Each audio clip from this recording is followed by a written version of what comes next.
सांगलीमध्ये दुधाचा प्रश्न आहे तो सरकारने विचारपूर्वक हाताळायला पाहिजे आणि पहिल्यांदाच पांढऱ्या दुधातील काळे बोके शोधून काढावे लागतील।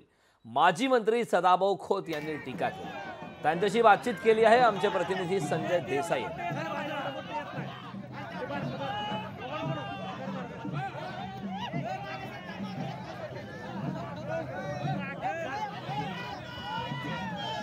महाराष्ट्रात सर्वात कमी दर हा दुधाला मिळतोय, त्यामुळे शेतकरी हैराण झालेले आहेत।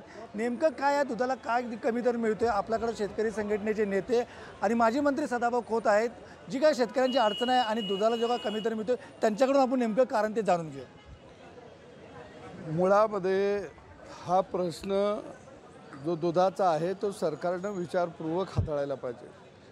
पांढऱ्या दुधातले काळे बोके हे पहिल्यांदा शोधून काढावे लागतील। राज्यामध्ये जर दुधाचं संकलन पाहिलं तर गाईचं संकलन हे 1.5 कोटी लिटर आहे आणि म्हैस दुधाचं संकलन हे 30 लाख ते 35 लाख आहे।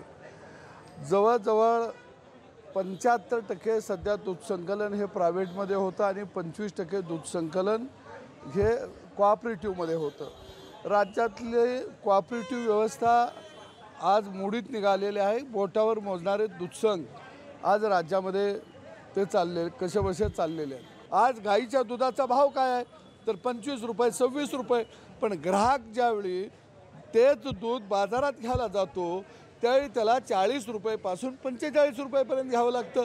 म्हणजे ग्राहकाला खाताना दूध 45 रुपयाला आणि शेतकऱ्याला तेच दूध 26 रुपयाला। अरे 20-20 रुपये मार्जिन असतं कशात? म्हणजे याच्यावरती कोणत्याही प्रकारचं बंधन नाही। आपल्यासोबत होते सदाभाऊ खोत यांनी दुधासंदर्भात सविस्तर आपल्याला सांगितलेलं आहे। कॅमेरामॅन सुजितसह संजय देसाई, लोकशाही मराठी, सांगली। लोकशाही मराठी ऐका, पहा, जागरूक रहा।